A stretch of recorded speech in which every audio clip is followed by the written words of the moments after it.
to it. I'm going to tell you guys a little bit about me. I'm relatively new to TWU. Um, I am the Associate Director for Counseling and Psychological Services in Dallas and Houston. Started in late October, early November. Really excited to be here. But just a little bit about my background. I'm an LPC, licensed professional counselor, and I'm an art therapist. And I've worked in lots of different settings. And my favorite has been college counseling centers. So here I am. I have two amazing kiddos who are 18 and 20. So I'm kind of reaching the almost done phase of life, which is pretty exciting. One of my kids is a TWU student. I do advocacy work with my kiddo, create as much work or as much artwork as I can. And I am I'm the mom of a chocolate lab who is right next to me right now, who's going to attempt to make it to the TWU pet therapy program, but we've got a long way to go. So it might be next year. She's a little neurotic, but she's here with me. If you hear anything, that's probably what it is. And just I have a history with being a surrogate and a foster mom, just kind of another weird kind of thing about me. So today we kind of already did the introduction, but we're going to talk a little bit about CAPS and what's available and just kind of ways to cope with this and kind of ways to think about it too. So here's the info for CAPS. This is the basic info. Even if you're a Dallas Houston student, calling this number is probably the easiest way to get in touch with us. This is our this is our Denton office. And there's a human answering that phone, 8 through 5, Monday through Friday. So it's a little bit easier than calling Dallas or Houston, which our staff are kind of in and out, myself included. And so it's a little bit trickier to get someone on the phone. So this is the best way to call or the best way to get in touch. Also, here's our website. And there's some self-help tools on there and some other information on there. So I want y'all to have that information too. And we do individual, group, and couples counseling at CAPS. And just to give you an example, like this semester, for the first time ever, we're running an art therapy group. And I'm doing that one, and that's on the Denton campus. Really excited about that. So just a little plug for that there's some cool stuff happening with regards to what we got going on. I do want to, before we get started with this, I do want to give a disclaimer because I'm sort of put off by information or presentations that don't sort of take into account certain people's privileges or access to resources. And so I do want to say that I did have that in mind when writing this presentation, and I'm very well aware that not everybody has the same everything, right? The same support, the same resources, the same financial security, whatever it is. And so I did hold that in mind. And I just want to say that because I do recognize that not all sort of, I don't know, not all, I don't know. It's just sometimes not accounted for. So I just wanted to say that for whatever that's worth, keeping that in mind. And I also wanted to this is a little disclaimer also, just about collective wisdom. There are some things that I know that I don't even know where I learned it, right? Like at this point in my career, I'm in my 50s. I don't know where I learned some of this stuff, but I just know it. And so I do want to acknowledge 3 specific sources that influenced today's presentation. And one of them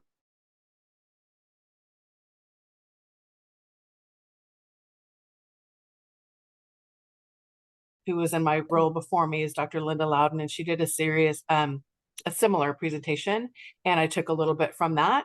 And there's a great Harvard Business Review article about juggling multiple roles. So I did want to give a shout out to those specific people, specifically, but also like collective wisdom is weird. Like we just know things. And, I don't know if it's things that I've learned even from my clients over the years or from grad school. Like I don't even know where some of the stuff comes from. So just wanted to say that. And I do think I don't know. I really love collective wisdom. I think it's kind of a cool concept. And I think it's a cool thing to at least, kind of credit for some of this information.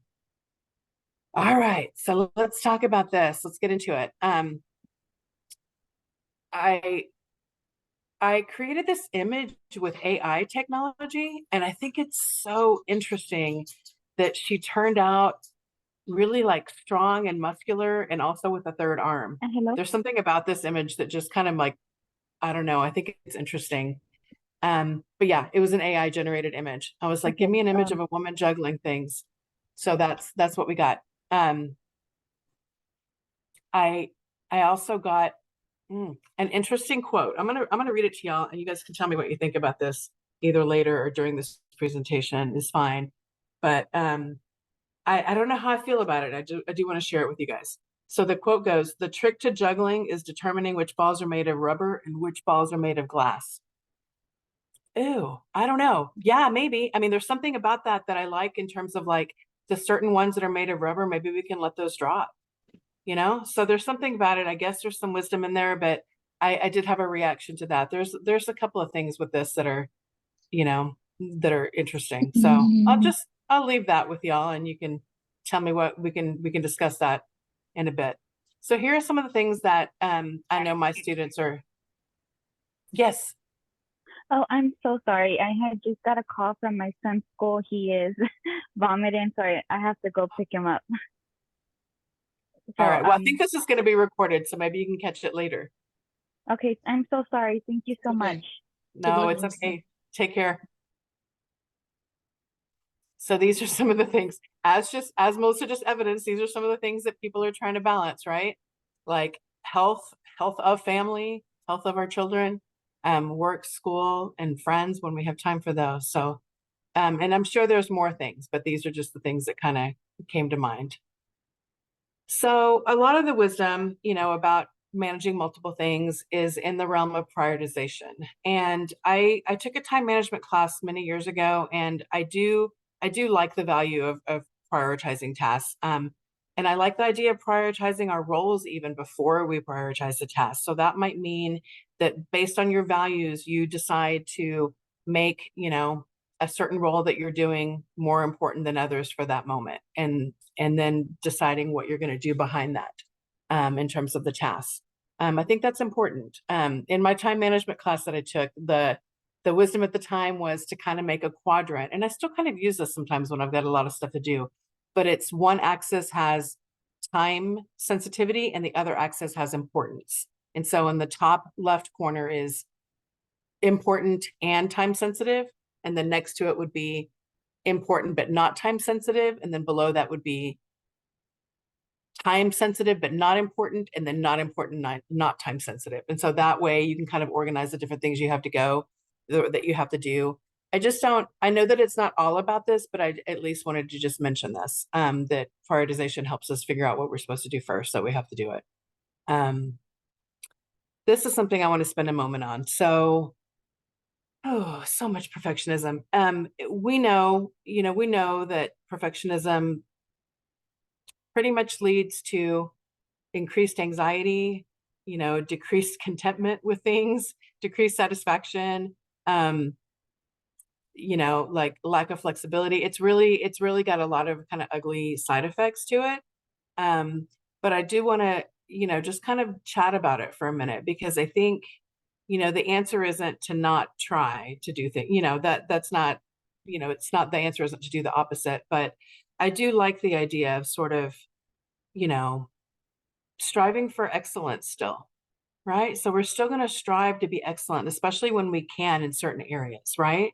And then we're going to sort of let go of the unrealistic expectations, right? And really have the other things that aren't perfect just be good enough in that moment. And that's something that as a working mom, I've had to really kind of embrace. And that's a really, really hard thing to do. And I know that there's been times too where I felt guilty about something with my kids. And then I tried to like make this birthday party super perfect or whatever, kind of whatever the case was, to kind of make up for, the things that I wasn't doing perfectly. And that's just not what's important. It took me a long time to figure that out, that, that child isn't going to remember, those handmade decorations that I thought I had to do or whatever. Like they're just not gonna, that's not what matters. So I do want you to kind of challenge your perfectionism as much as possible, and just strive for excellence, and then have grace and let other things go. All right. So I kind of mentioned guilt already. This is just such a huge thing for parents. And, to some degree, I think like, and even as a student, I've heard students just talk about feeling guilty about letting professors down or things like that. And so I just want this to be an open invitation to everyone to really, really, like, as much as possible, really just kind of like, let's take a stand against guilt. It doesn't help us for anything. It literally does nothing for us but make us feel horrible. And unless you've done something to perfectly or to purposely hurt somebody, there's really just not a good reason to carry around the guilt that we carry.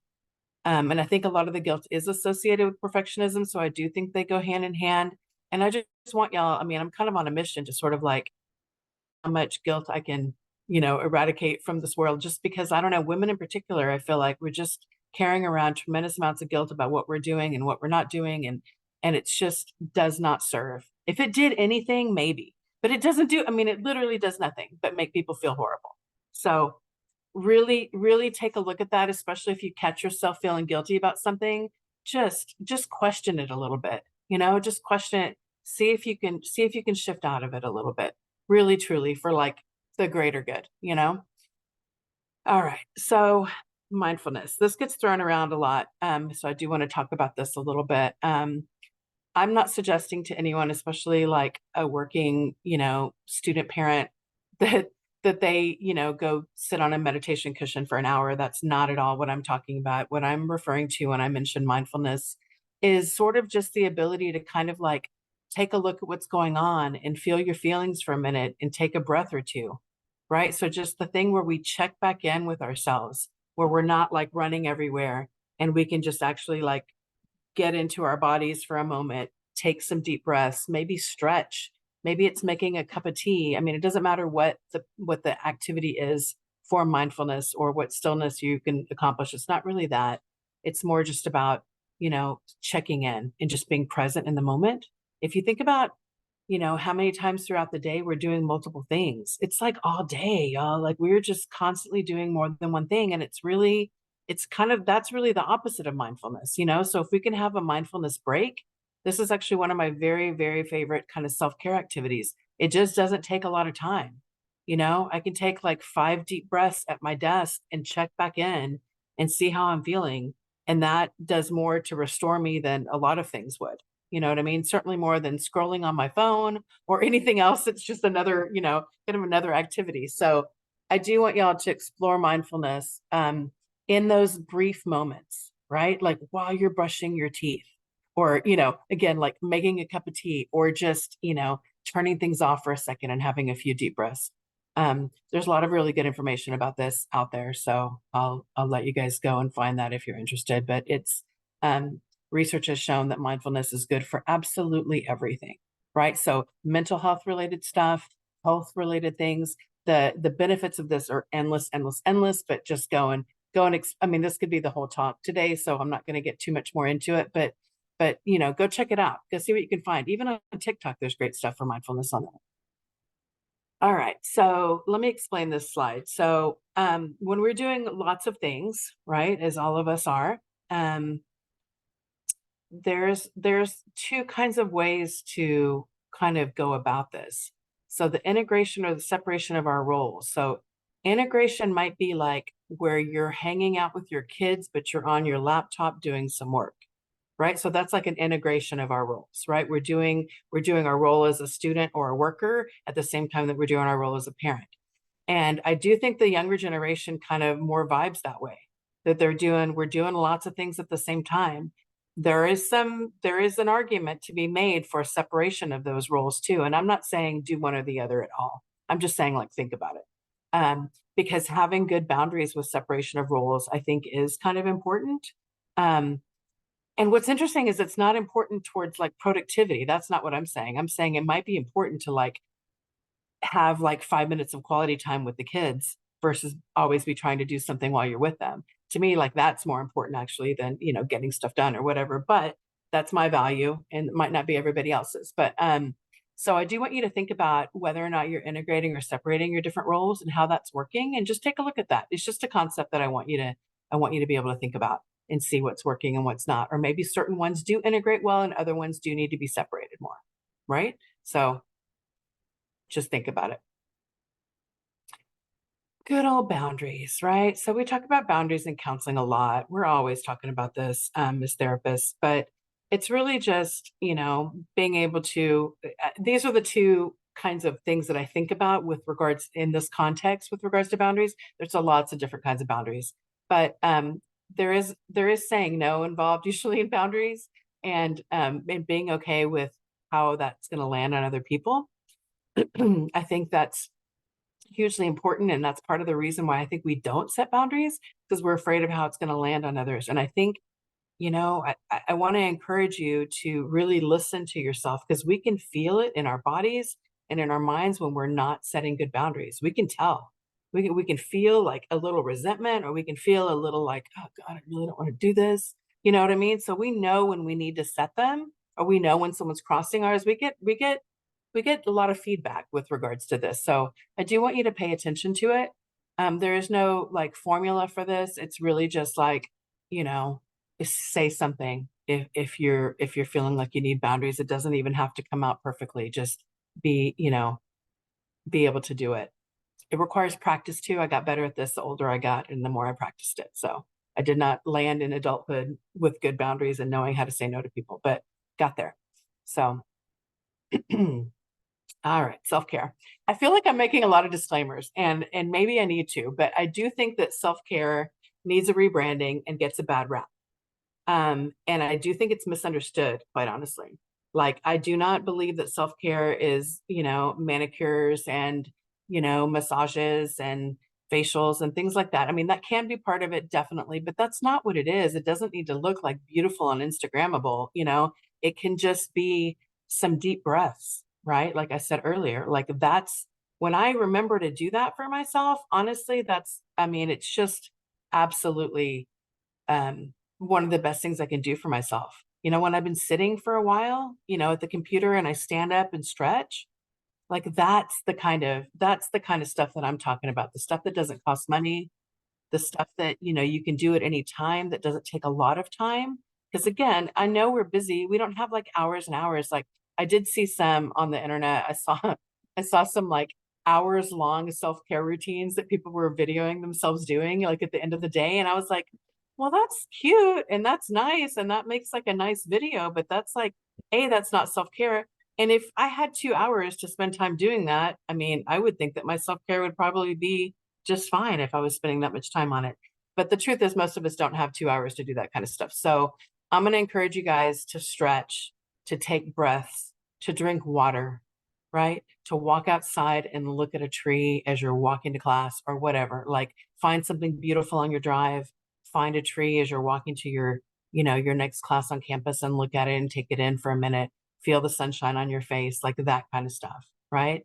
Like, make a cup of tea, get your water bottle and fill it up, like that kind of stuff, right? Like, if you have a little bit of anxiety and you're like, let me just turn on some music and kind of like move around a little bit, shake this off. That's kind of what I'm talking about. And I do love all that really aesthetic looking self-care stuff that's out there. I think it's great. And don't get me wrong, I love a pedicure, you know, and all that stuff. I love a bubble bath. I love all that stuff. And I do that stuff from time to time. Um, but that's not really what we're talking about, right? Like, it can't just be consumerism. I mean, like, that can't be what self-care is. Like, that's not on the right track, right? Like, go spend a bunch of money and then you can have self-care. That just doesn't work for me. So anyway, I want you guys to explore what your own self-care is, and find your moments of that, right? Because again, when everyone's so busy, it's going to probably be just a moment of self-care, and that can sustain you, right? Like, we can keep going if we do these things. So anyway, I don't know if y'all have seen that video that's kind of going around like Instagram and TikTok, where it's like a girl is like being asked, saying that she doesn't feel well, and then someone's asking her like, "Did you drink water today?" And she's like, "No." And they're like, "Did you move your body today?" "No." "Did you get enough sleep?" "No." "Did you eat anything?" "No." And then like at the end of the video, it's like, "Oh, that's a mystery. I don't know why you don't feel good." It's kind of that kind of thing. So like, that to me is just a reminder, like, to do those things, right? Like, to sleep when we can. And again, I know we're busy. I know we're staying up late studying and doing things. Like, I get it, but like, try to sleep, try to drink your water, like keep your water bottle, like just move a little bit, like any of that stuff. Okay. I think I'm starting to repeat myself, so I'm gonna keep going. I love this slide so much, you guys. This is just like how you get these feel good chemicals in your brain in a very short amount of time. Like, really quick things that don't like cost money. I mean, you know, there might be some things on here that cost money, but I'm kind of focused on that not being a thing that we're, you know, focusing on. So dopamine is that thing that we're seeking when we're trying to get stuff done. Serotonin is just like so good for us. That's like a lot of what like antidepressants kind of, that's the chemical that it affects in our bodies. Endorphins, amazing. Exercise, laughing, and oxytocin is so wonderful. And we get that when we're holding our kids or, um, you know, petting our dogs, that kind of thing. So I did want you just to have that handy. So you can just like refer to that. If you're like, I don't feel great, what can I do? Here's some things that you can do really quickly. And again, this could be in the self-care realm, but I just also just wanted to share this because I think it's a really good um like reference, you know, just like here's all the things and here's how you do it. All right.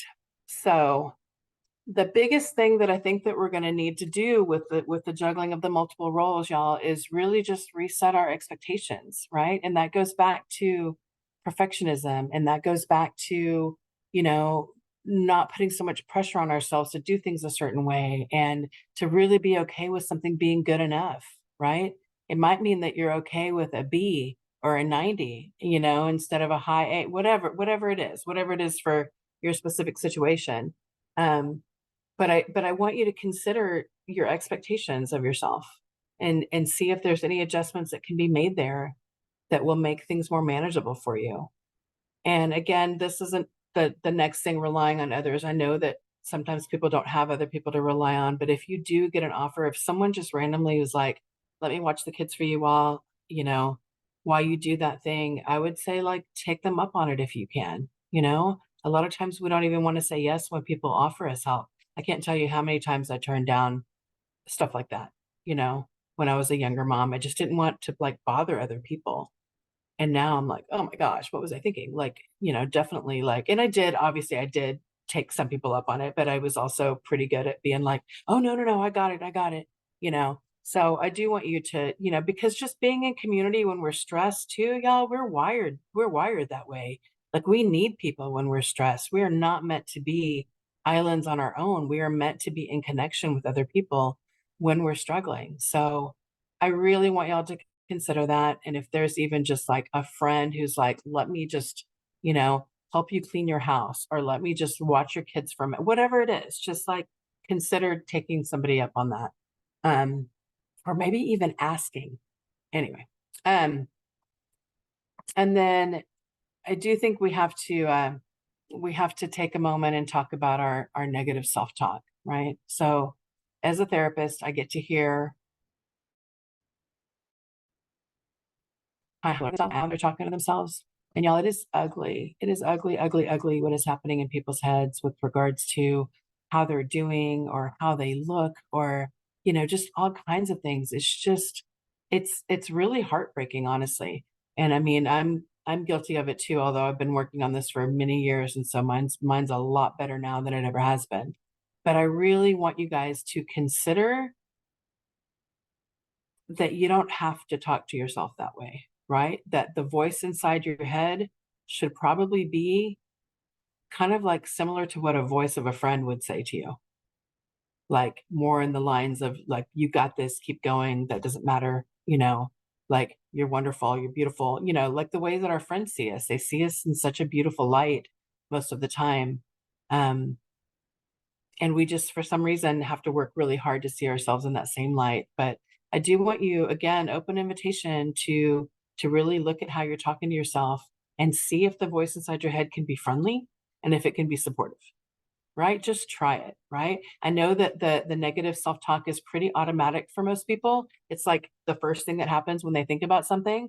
You know, a lot of our negative thoughts are automatic, but it is possible to change them.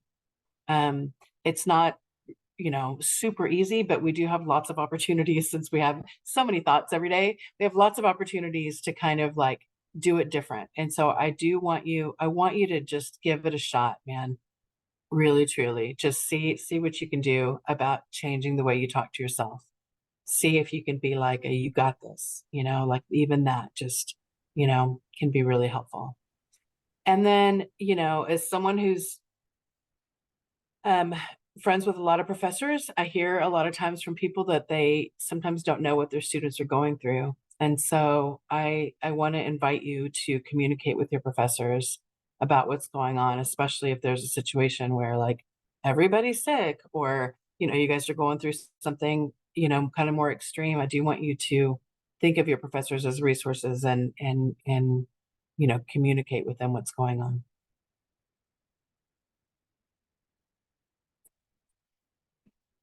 And, this is a collective wisdom thought too, but like an investment in yourself is an investment in your children and their future. We all know that. That's why we're here doing what we're doing, right? So hang in there.